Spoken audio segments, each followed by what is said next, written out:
يهد الله فلا مضل له ومن يضلل فلا هادي له وأشهد أن محمدا عبده ورسوله لا نبي بعده أما بعد.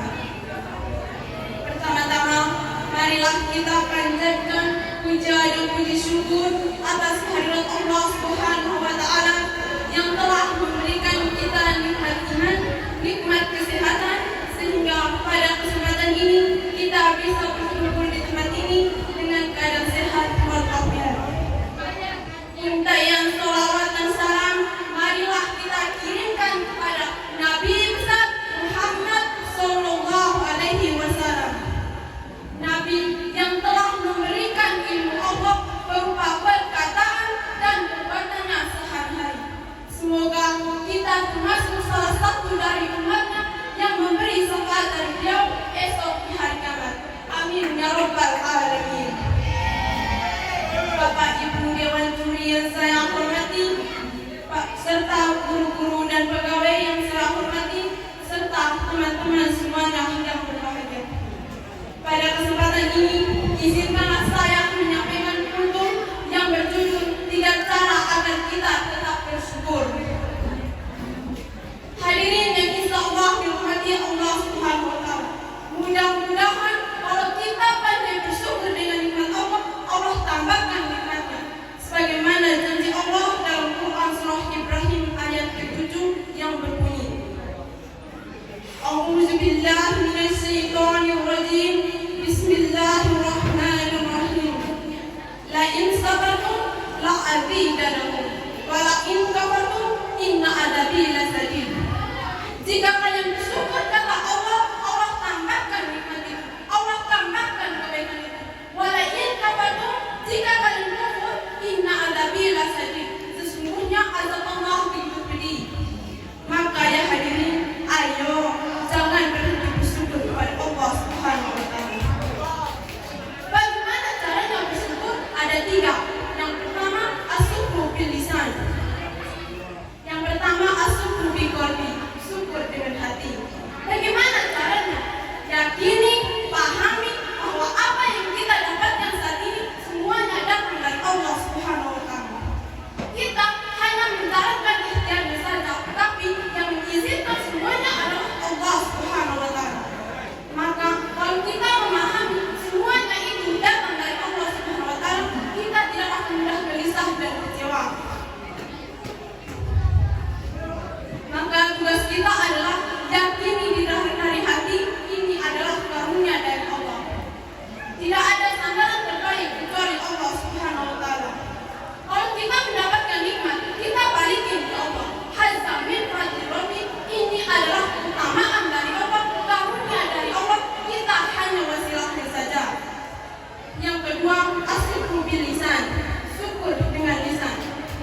kita bahagia, lihatlah yang Allah berikan kepada kita.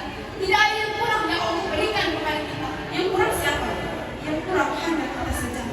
Hadirin, kita kurang apa? Kita kurang dikasih nikmat, kurang apa? Kurang bersyukur. Dikasih hujan, sabar. Ketika beramal, kurang ikhlas. Ketika ada takdir, kurang ridho. Betul? Hadirin, di sini saya mengajak kita semua untuk memperbanyaklah bersyukur kepada Allah Subhanahu wa taala. Mungkin itu saja